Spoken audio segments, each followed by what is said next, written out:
studios of Staten Island Community Television, you're watching In the Bleachers, the TV show for the world's most passionate sports fans. Hello, everyone. I'm Jaime Hixson, joined by my dear friend over the phone. Go ahead and introduce me. The hardest, baddest, success man on cable access TV. Come on now. No. And your fiance also said to do it too. No. So you're not going to listen to your fiance either. I'll listen to my fiance about anything else except for that because it's not true. She said that you would say that he is the hardest, baddest, sexiest man on cable access TV. Again with you and your lies. My name is Hector Bosa, and what I'm saying is all true. No. I am the hardest, baddest, sexiest man on cable access TV. And if you pay me, I will do you, especially if you're women. No men included, but you never know. So you are just awful. Give me the money, and we'll talk about it. So, now that that's out of the way, can you please explain something to me? What was Joey Gallo complaining about the shift? Unfortunately, you kind of broke up on me. You're going to have to repeat the question again. Joey Gallo. Can you hear me? Yeah, go ahead. Joey Gallo. Why was he complaining? Complaining about the shift? Yes. Well, he's complaining for the same reason that other players are complaining. They're giving away outs. For example, if you have three guys on the right side and there's a left-handed hitter at the plate, he's going to make the adjustment that he's going to send the ball to the opposite field. Same way if you had three infielders on the left side and you have a right-handed hitter, he's going to want to do the same thing, whether it's lining a ball to the opposite field or laying down a bunt. Which they don't want to do. No, they don't want to do that. Some people are calling for the shift to be banned altogether. And he's saying that the shift shouldn't be that shifty. No, it shouldn't. And I'm going too damn bad because the perfect example was Jason Giambi. Mm-hmm. Jason Giambi, they used to do the shift on him, and somehow or another, he had a damn good batting average. Yeah. And on-base percentage. So it's not that it wasn't the shift so much. It was just that he found, he hit it where they weren't. But so let me ask you, do you think that a person like that, the reason why he's complaining is because he doesn't have the fundamentals to be able to bunt anymore or to be able to hit the opposite field? That's a good question because fundamentals seem to be lost in the game. Everyone, and when I say everyone, I'm talking about the players themselves. Everyone seems to be satisfied with being one-dimensional, whether it's hitting the ball to right or to left, as opposed to hitting the ball to all fields. So, what I say to that is, well, good for him. If you can't hit the ball, because I'll put it to you like this: do you know how many base hits you would? You there, Hector? Hector. As much. Unfortunately, your sentence was dropped for like 5 to 10 seconds. You're gonna have to repeat that again. The third baseman plays shortstop. Mm-hmm. And if you lay down a damn good bunt, not even the pitcher's going to be able to get it. Right. You know? Mm-hmm. Are you there? Yeah, I'm here. So what's your question? Well, it looks like we've got more. Yeah, we're here. I think we have more technical difficulties with the phone. Are you? Hello? Are you still there?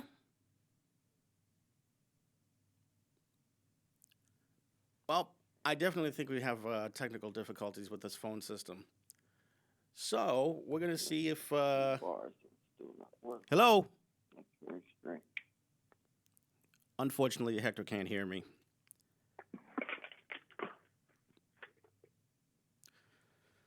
Well, Hello? yeah. Are you there? Was I dropped?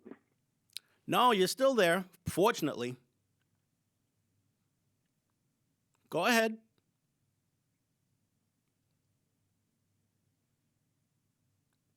Well, looks like we've got more technical difficulties.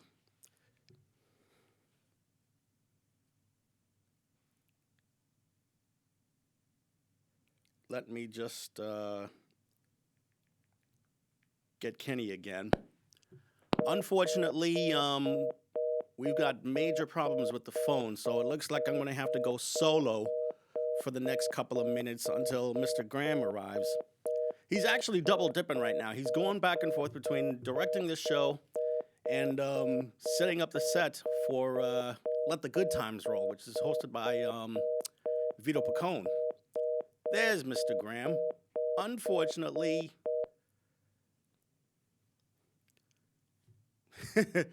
Kenny's like, what's going on? And I'm like, I don't know. Anyway, we'll wait to see if Hector makes his return. If I were him, I would actually use a landline because landlines would be a little bit more clear. Anyway, as far as the situation in Major League Baseball is concerned, worrying about the shift should be the least of their concerns.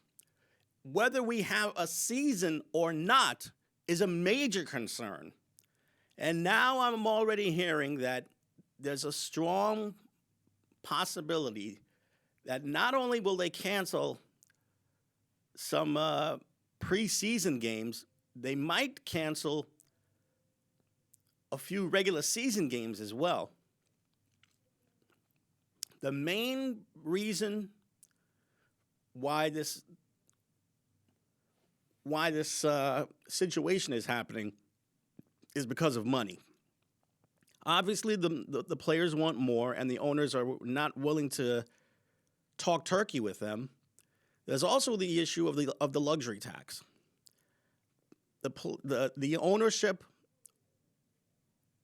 does not want anything to do with having to pay a higher tax in the game. So, I wish I had a proposal, but I just want to see baseball again.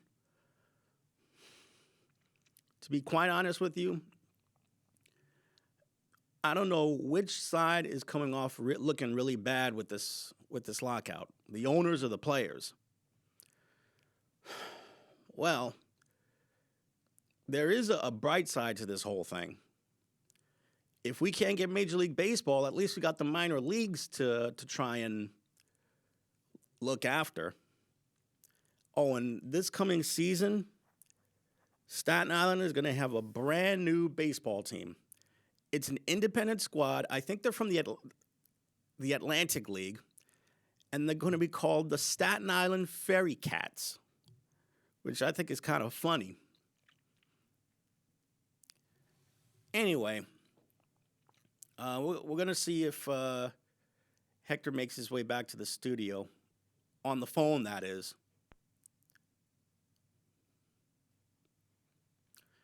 Well, in the meantime, let's talk a little basketball.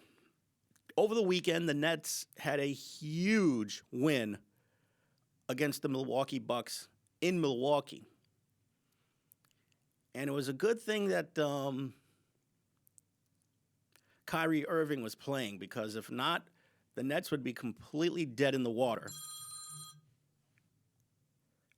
Yeah, Hector. Yeah, they're trying to fix it on the other end. Okay. In the meantime, we're going to keep you on the iPhone, so go right ahead. So where were we up to about the shift? Were we talking about the shift and the... Yeah, we were talking about the shift, especially Joey Gallo's complaints. I think if you're not able to hit the ball, if you're not able to bunt, and if you're not able to at least take that responsibility on yourself, if nobody wants to teach you, I look at it. I look at it like this: the same way most players. Let's look at basketball for a moment. Mm-hmm. Guards in basketball. There shouldn't be no shooting guard. None of that nonsense. A guard is a guard. Now, if you do one better than the other, but you should still be able to play both positions. Mm-hmm. And if you're not, if you get to the point where, like, Eva Marie cannot wrestle, then you give it up and you go, okay, this guy can only play one position. That's it. Mm-hmm. But from the beginning, even when you play out in the street, we play every position. So, and then when you get to the majors and minors and all that, that's when they start classifying. Oh, well, you could only play this. Learn how to play both. Damn it! I get it. But if you're not able to bunt or slap the ball down, or hitting the opposite field is very hard. But if you're not able to bunt that way or slap the ball that way, that's on you. That's nobody's fault. That's not the pitcher's fault. That's on you. The fielders are playing their positions, and that's it. Mm-hmm. That's it. That's it. What more can you say? Actually, a lot more can be said, but we would need about 2 hours for this. No, but I'm just saying in general. What more can you say? If you're not willing to do what you're supposed to do, why are you complaining that the shift shouldn't be on there? It doesn't make sense. Oh, so that the game could faster, so that you can get a better average, so you can get more of a hit, even though you probably strike out 200 times. Yeah. Or you make out a certain amount of times because of the shift, because you can't hit left-handed, or you can't hit towards the left, or you can't hit towards the right, or you can't even bunt. Whose fault is that? The hitter's fault. Exactly. So you know what? He can go jump in a lake with that nonsense. That's all it is to it. Mm-hmm. And I always, and there's some hitters that, even if, like I said, Jason Giambi is the last person that I know that they used to pull the shift on, and he found a way to hit. Yeah. He found places to hit the damn ball. So you can't do a damn thing about that. Well, what do you think about Derek Jeter leaving the Marlins? I think it was inevitable, to be honest with you, because for one, he had a 4% stake on a franchise that was teeter-tottering between fourth place and last place in the NL East 4 out of the last 5 years. That's one thing. Another is, supposedly, there was a disagreement over him getting a $15 million kick, if you know what I mean. Right. So he decided to leave. To be quite honest with you, he's better off without Miami, because except for the shortened season in 2020 when the Marlins made the playoffs as one of the wild cards, the Marlins have done nothing to try and better that roster. And when they do within the last 3 seasons, they have to lose the player because they can't afford them. Mm-hmm. And that's the fault of the owner. That's not the fault of. I mean, you can say it's the fault of the people that don't come into the ballpark. Mm-hmm. But then afterwards, you still have that luxury tax that you're supposed to spend money on to get the players that you need, and you don't. Speaking of the luxury tax, that's one issue that each side has a major problem with. It's the actual luxury tax itself. The owners want to pay less, and the players, if they sign with a certain team, they're uncharacteristically forcing the owners to pay more in luxury tax. Well, what do the players get out of it if they pay more in the luxury tax? A lot more money. The players themselves don't get. If the players get a higher luxury tax, Mm-hmm. it's just the ceiling. But the thing is that the luxury tax is supposed to help other teams that are not as fruitful. Let's say such as the Dodgers, the Yankees, Mm-hmm. the Mets. Though that's what they should be looking at more so than anything else. Right. Why aren't the teams that are supposed? I mean, I know sometimes there are players that don't want to play for certain teams because it's not sexy enough, like we were talking about Zion Williams. Mm-hmm. But again, if the owner doesn't want to shell out the money to get the damn player because you're trying to pocket it, Mm-hmm. then that's the argument that I would argue. Right. And I'm sure there's going to be a lot more. There's a lot more points that they're arguing as well. Besides, how they keep certain baseball players down in AAA to get the older ones up, and they keep on promising the young guys, we're going to bring you up, we're going to bring you up. But when it comes to contract negotiations, they don't do it because they don't want to pay them the amount of money when they come up. They want us to pay them low grade money. Let me know when Kenny fixed the problem. Yeah, unfortunately, Kenny just threw both his hands up in the air and said, forget nope. about it. Mm-hmm. We're still in the 20th century, I see, not 21st century. We're still in the 20th century. Yep. Would you ask him, would you say to Kenny, are we in the 20th century, 19th century when it comes to the great technology that we have? Actually, I just got a signal from him that the phone line might have been fixed. Right, Kenny? He gave thumbs up right now. Okay, so I will call the phone line. Okay. Okay, bye. Bye. It's a good thing that he brought up basketball. Jesus. Oh, there you are. I am the hardest, baddest, sexiest man on cable access TV, and Jamie, you still got to introduce me as one. No. So there. No. Yes. It's in your contract. If not, I will sue you. What contract? I never got any contract. It is a verbal contract that gentlemen always do, and you said yes, and your fiance backed me up on I this said one. no such thing, and you never broached that subject to me. And you know that what she says goes. So why do you have to bring her into this? Let me ask you. Is this your way of starting trouble? No. How was your Valentine's Day? Mine was great. Valentine's Day was cool. I got paid and got laid at the same time. Oh, give me a break. It was great. Twosome. Why are you lying? I'm not lying.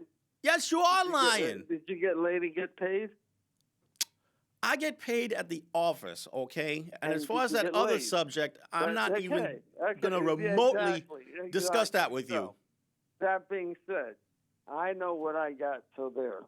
But here's the deal. What you got is brain damage with all the talk that you're doing. Yes, when I'm talking about Bill Cosby comedy sketch that I love very much. I love him as a comedian. I don't love what he did. But I can tell you that there may be some brain damage with the Jets if they pick a certain player. Mm-hmm. Now, you give me... I sent you the article, and I finally read what you wrote. And please explain to the audience what we're talking about. All right.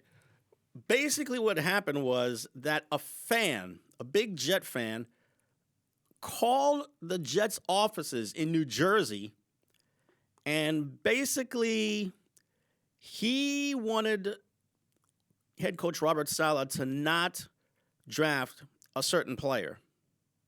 He was expressing his opinion on not the. What was the guy's name? What was whose name? The player that he wanted. He didn't want the player. Yeah, I'm trying to look for that right now. Let me see if I can find it here. Name. And they said that they had a nice conversation about not picking this particular player because he was very bad. Now, as you're looking that up, let me ask you, who do you think that they should pick? Because I sent you, I think, 2 articles or 3 articles on them. Here we are. Who do you think that? The Jet. This fan basically wants the Jets to steer clear of drafting the safety from Notre Dame, Kyle Hamilton. What's wrong with him? As a matter of fact, I even have the conversation on here through the Bleacher Report app. Oh, okay. Go ahead. In a nutshell, go ahead. You are on the line with head coach Robert Saleh. Hey, Coach, how are you? I'm doing great. How about yourself? Hanging in there. Long-time Jet fan, obviously, over 40 years with season tickets since I'm 18. And my question is, with the upcoming draft, there's been a lot of rumors about picking somebody, a safety, the kid Hamilton from Notre Dame. And I think I speak for all Jet fans. We want to see somebody on the defensive line picked. You know, we've been down this road with Jamal Adams. Great player, but, you know, he made some good plays, but didn't get us anywhere. So we're looking for a defensive end, an edge rusher, instead of a cornerback or, basically the safety, because without an edge rush, the safety's just going to sit there and basically he's not going to have enough time to do what he has to do. It's not beneficial. So I just wanted to know, I know you can't tip your hand here with the draft, but I think I speak for all Jet fans. We need an edge rusher. We haven't had somebody here that can really attack the quarterback since Abraham. And you've seen the Super Bowl, how they won that game, the Rams, with their phenomenal front four, where Donald he just blew up the game in the fourth quarter. No, and you know what? I lived it, right? In Seattle, we had that front, and obviously San Francisco probably has the best front in all of ball, you know. So it's, I've been blessed to be a part of some really cool defenses. And you're right. It starts up front, always has, always will.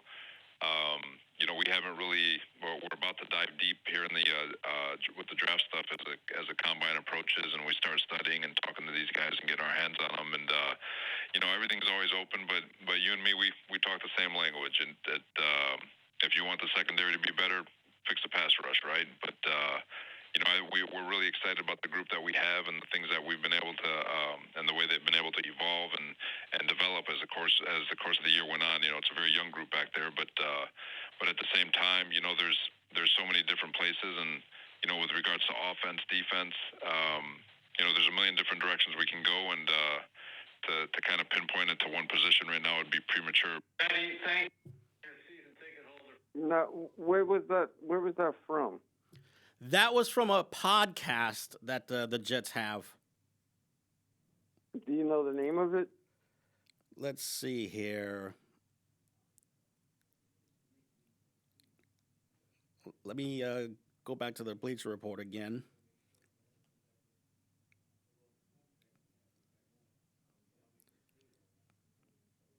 I think it's called Broadway Jets. At least you give them credit. At least give them credit for that, because. But what did you think of that conversation with the fan and the coach itself? I mean, like he said, he can't tip his hand on who or what he wants. But the Jets are in a good position to be able, like last year. And again, it wasn't. they failed because their players, I think the majority of their players were hurt. All the rookies that they picked were hurt. Now, maybe I'm wrong. Maybe some of the rookies just didn't pan out. Yeah. So, I don't know. I know that, is he right that it is about the front line offensively that you got to protect the quarterback, or is it about the defensive line? This is specifically about the defensive line. And that caller, I'm not sure if he gave his name, but he mentioned that he was a Jet fan for 40 years, and he even has season tickets. He hit it right on the head when he said that the Jets have to get a defensive lineman, specifically an edge rusher, where he can make a lot of impact. Now, who they're going to draft, I'm not really sure, because the draft itself isn't until April, so we're going to have to wait and see exactly who the Jets. And they watch the movies and, I mean, the clips and all, and they start talking to the families and to see if they'll fit in, and then they have like a top 10 pick to say, okay, well, if this guy goes, we pick this guy, and if this guy goes, we have that guy. Mm-hmm. You know, and that's the thing that as Jet fans, we have to be realistic, that if we can't pick one guy, we have to pick another guy that may not be the first pick that everybody wants. Right. And I don't know. Do you think they'll go all defense in both of their picks? They should, because there were times when they were really shellacked defensively last year. Because last year they picked offensive play, and there was supposed to be this one really good guy coming out. And he talked about him too, and he's supposed to be real, the 300-pound kid, real good, and I think he got hurt. And what I feel bad is that most of the players that previous GMs have been there, haven't done very much. Yeah. They haven't done very much. They always say we're going to try to pick a safe pick. But even the safe pick, when you say a safe pick, you think you play a little bit above average. Yeah. I mean, for football terms, if I go on there, I'm not even below average of football. I'm just an average guy. Mm-hmm. But when it comes to football, if you're above average, a little bit above average football, you're still an outstanding player, but it all depends what you call an elite football team or an elite player nowadays. Mm-hmm. So I don't know. I don't know who the Jets have anymore that you can say, yeah, that's a great pick. He's a great guy. You don't have those. And as I said before as well, you don't have those superstars anymore that can carry a team. You don't have it. And I also sent you about the article about the Giants as well. Mm-hmm. Didn't I tell you about Daniel Jones? Yeah. It's from Giants Wire, which is a subsidiary of the USA Today newspaper. The reporter basically thinks that the Giants should or could sign the former Chicago Bear, Mitchell Trubisky. Let me make this perfectly clear. Yeah. Mitchell Trubisky is garbage.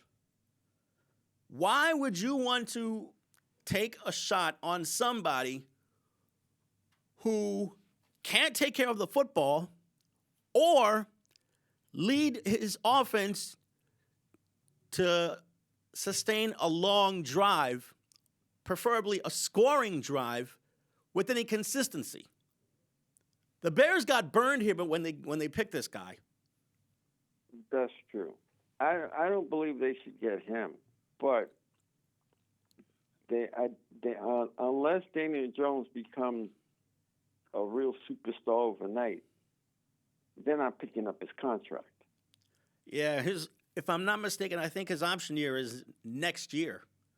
Not this year coming up, but 2023. It's this year. It's this year coming up. Mm-hmm. And they're not doing it. And if they're not going to pick up his option, I mean, he's going to play for the team, but they're just not going to pick up his option year unless he becomes a superstar. And even then, you have to be careful because you know, as well as I do, that once they sign that dotted line, the next 2 years they become they forget how to play football again. Mm-hmm. And again, they don't know if they're going to sign Saquon Barkley either. Yeah, they're really thinking long and hard about the kid.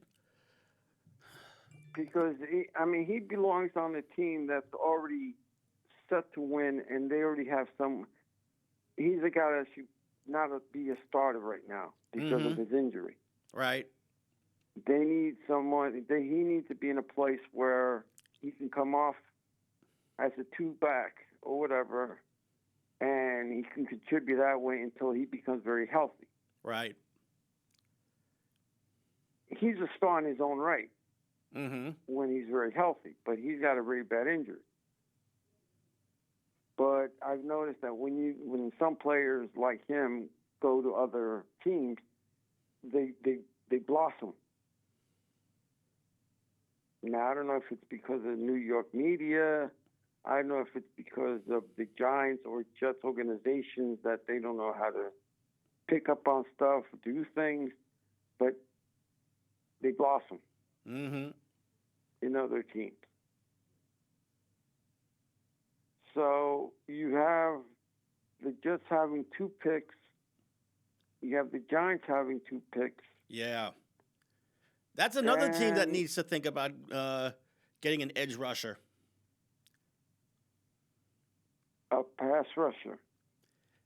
Either a pass rusher or an edge rusher or both. Well, I'll tell you one thing, though. I wouldn't be too surprised if they tried to either get a quarterback or they try to sign a free agent and say, okay, guys, you guys are going to compete this year. I've been saying that all along. Not that I dislike the guy. I just said that maybe now he needs the competition to light a fire on his rear end and go, okay, this guy may take my job. And I've been sucking for 3 years. Now, it's a shame that it's, as we talked about before, where if you had a real good quarterback at the time, that player that you signed would not even see or get into a game for at least 2 years. Most of the time, they wouldn't get on the field unless they were being blown out or something of that nature. They wouldn't step on the field for 2 years. They would have to learn from the old pro. Mm-hmm. But you can't do that anymore. Yeah. You can't do that anymore. There's no, as the Knicks like to say, practice patience. Yeah. There's especially no in this city anymore. And by the way, since we're talking football, I figured I should mention one Aaron Rodgers. He now wants $50 million in salary, and it would make him the highest paid quarterback in the league, and probably, if I'm not mistaken, I think he would be the first $50 million a year player that the NFL has. And the thing is he worth it? Is he worth it in my eyes? Not really. He's been a playoff failure for the last, 4 or 5 years now? Is this also the guy that wasn't vaccinated? It could be him. I'm not really sure. Because there was a football player that said, yeah, I'm vaccinated, and he really wasn't. He wasn't telling if he was or wasn't. Mm-hmm. And I think it's ridiculous. If you're playing in New York, the same way Kyrie Irving can't play in New York, mm-hmm. if you're coming from another state and you're not vaccinated, and we still have that law, you can't play in New York. Mm-hmm. Plain and simple. You shouldn't be able to play in New York as well. But they don't do that. The non-vaccinated people can play in New York, but the non-vaccinated player can't play in New York. That doesn't make sense. To me, it's like, hey, listen, if you're not vaccinated, don't come here to New York. Plain and simple. Right. But I'm looking at it, and is he worth that much? Is his stats worth what he? Does his stats and his mouth worth the paycheck? His stats maybe, but definitely not his mouth.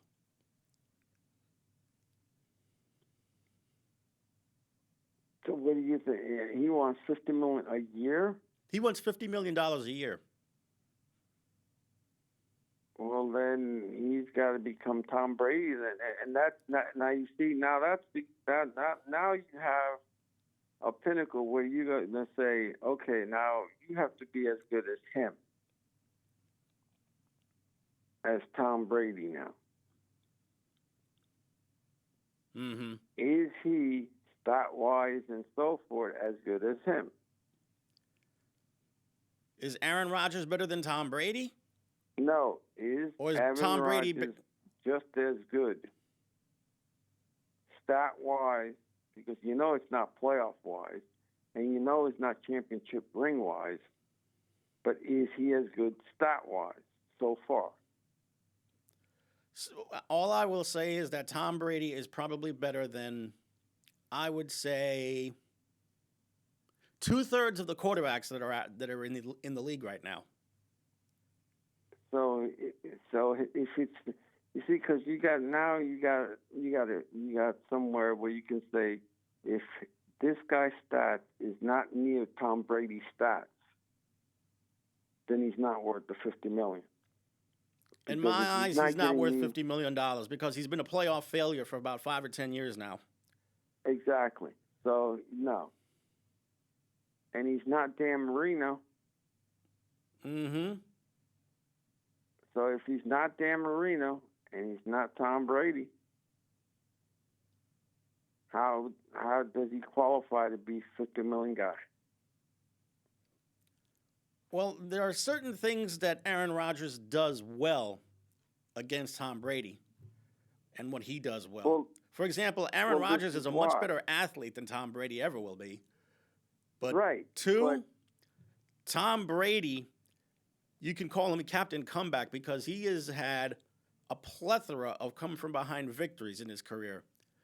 Yeah, but especially in the Super Bowl. What I'm talking about is, does Aaron Rodgers compare to Tom Brady? I'm not talking if he's better than Tom Brady. Does he compare to Tom Brady? And as you said, he's a dud in the playoffs. Is he a Dan Marino where he's picking up yardage and so forth? Because that's a poor quarterback that never won a championship. Mm-hmm. So if he's between, if he's not Dan Marino when it comes to the stats, and he's not a Tom Brady when it comes to the wins, then how do you judge a man like that to say, okay, he's worth $50 million? Because in his own mind, he feels like he's done just enough to earn that $50 million. Aaron Rodgers has one title. It to me, I would gladly appreciate it then, because I don't know. Aaron Rodgers has one title on his resume. And he has been a very questionable playoff performer. That's one more than most people. Like I said, Dan Marino. Mm-hmm.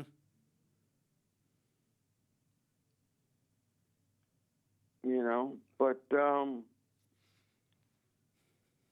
how did you enjoy the All-Star game in basketball? It was okay. I like the new rules that they put in for second, third, and fourth quarters, where the team that gets to a certain point level wins, and they didn't have to go with the game clock. I think it's totally ridiculous and garbage. I think that people want to see you score, but people want to see you play a real damn game. Yeah, that's my opinion. That's my opinion, and I'm sure a lot of people's opinion. Whereas you get the 5 best players in each on the court. Mm-hmm. You get the 10 best players on the court, let's say. You want to see a damn good game. You want to see, okay, are they really all-stars? Prove it to me. Not just go and say, okay, let me shoot. Because look at Steph Curry. Those bombs he was shooting. He's a freak of human nature is what he is. And he got him in because he practiced them, but I'm just saying, and remember, they wanted to make that a 4-point play at one point. Now, there is an idea that's worth considering. No, because then you're going to have stupid people bombing left and right from there. They're going to be practicing from there. They can use it for when... They don't even call the game the way they're supposed to. Yeah, but at the same time, they would only use it for if there's a 4-point deficit with 2 seconds left in the game clock. And that's when they would use the 4-point play. Look at the way the 3-point play is done so far. Everybody's shooting from 3. They hardly ever look for 2 anymore. Mm-hmm. Hardly ever shoot for 2. The majority of the time is always 3s.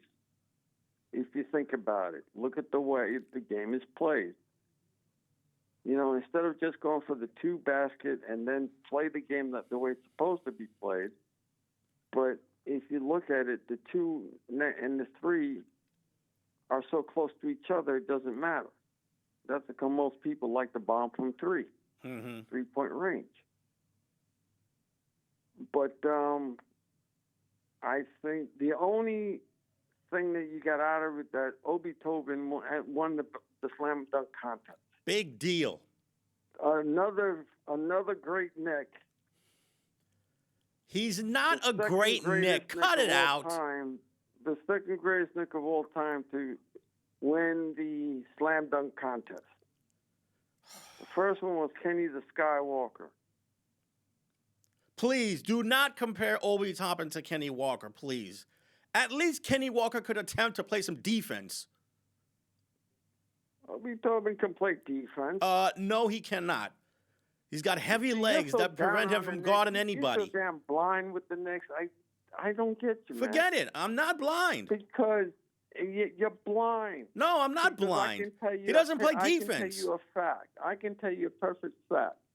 For fact number 1, right? If I say to you, all right, you know, these guys this year are not great as a team, but they're good individually. Unlike last year, they played better as a team. Last year was a total fluke.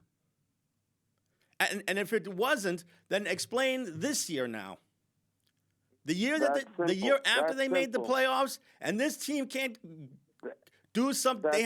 This team cannot do one simple thing, and that's hold a lead. I could explain it.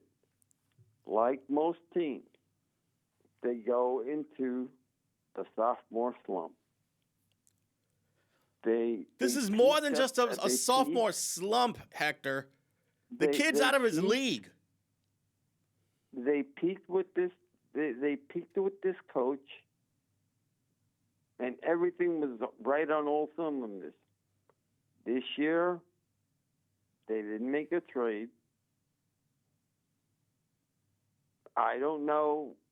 You know, you keep on hearing from our friend DJ Mills that they're trying to tank on purpose so that they can get this guard, this shooting guard. And in my head, I'm going, they can't be tanking because then it's the coach's fault. If he can't coach a team, then is it the coach's fault or is it because the players are that bad? And the players cannot be that bad if they can score 25 points, and then how do you blow a 25-point lead? By not playing defense. But do you understand my point? If you can score on a great team, you can score 25 to 30 points. That shows that they got potential. That shows that they actually have potential. Oh, brother! If you can score 30 points on no matter what team, on the best team they have there, that means they do have some type of promise. But then when they start blowing it, you start shaking your head. Well, what happened to the team that scored 30 points? What happened to them? Okay, it's not only not playing defense, but they don't shoot. It's not only about defense. It's just that when it comes to free throws, they've never been good at. And towards the end of the fourth quarter, they've always bombed. The only time they haven't bombed was even in the Patrick Ewing era. And even then, once in a while, they used to blow leads. But not as much as they do now. And even before, no, I can't say before, but they've been doing it after the Patrick Ewing era. And no matter what coach it is. Now, my question to you is, if they get rid of Doc Rivers next year, if the rumors are true that they're going to get another coach next year, do the Knicks get rid of Tom Thibodeau and get Doc Rivers? Again. See, this is exactly what I'm talking about. A franchise that's run by I'm just asking us a question because he's better with the younger guys than Tom Thibodeau is. He is better with the younger guys. But the thing is, the New York fan, how long can a person be very patient if you're not making trades so that it seems that the team is improving? Individually, some of the players are improving. But it is a team sport. But individually, some of the team, like an R.J. Barrett, he's flourishing. Emmanuel Quigley is in a little slump, but he's flourishing. He is, you got to play him more and more. But the thing is, if you play and you lose all the time, then people are going to say that the coach is not coaching well, even though you're playing the young guys so that they can become better for next year. To answer your question, firing Tom Thibodeau for a failed shot at Doc Rivers is one thing. That's one thing. To answer your question, no. I don't want to take the chance on firing one guy and then striking out with another guy. It just reeks of foolish management and desperate management. If you knew you were able to get him, would you get him? Would No. you make the switch? No. They're already Not committed to even if it was Thibodeau. guaranteed. They're already committed to Not even Tom if it was Thibodeau. If they guaranteed. fire him after only 2 years, this reeks of desperation. And another thing, what makes you think that he would even try, even if he wanted to, make his way to New York? What makes you think that it would happen? The guy wants to win. He's already had a championship. He's starving for another. Like I said, if they were able to get Doc Rivers as a coach, do you think they would switch him? Do you think they would get rid of Tom Thibodeau? That's the question that I'm asking. It's not about whether he wants to be here or anything of that nature. I'm asking a simple question. And I gave you a simple answer. The answer is no. Then you don't know how the Knicks think then, because I'm damn well sure that if I know how they think. They have the combined basketball IQ of a lemon. If Doc Rivers was available to them and they were able to get him, they would make that switch in a heartbeat. That's foolish management right there. The younger team, he knows how to coach the younger players. That's a fact. But again, as I said before, if a coach, because they keep on saying play the fans, ESPN, WFAN, all the podcasts that you hear about sports and all that, you hear them even in the newspaper. They say, look, play the young players. Play the young players. Let them flourish. And then the ones that don't flourish, do something about it. But let them flourish. But if you lose too much, still trying to let them flourish, when it comes to the next year, will the Knicks fans be as patient? That's hard because he's trying to fight for his job. And then you say if they're losing and you see them still in the same pocket, then they're either not that good or the coach is not doing his job properly. And another thing. In other places like Indiana and so forth, you never hear about these problems. You hardly ever hear about those, and they go through like 3 or 4 bad years before the 5th, 6th, and 7th year they become really good teams.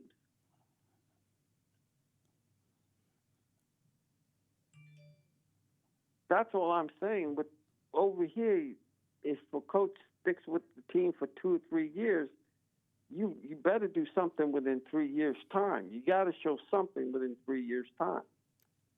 Well, they've completed. They're about to complete their 2nd year under Thibodeau. 3rd year is going to be really, really, really crucial. This is where the summer draft and free agency come in.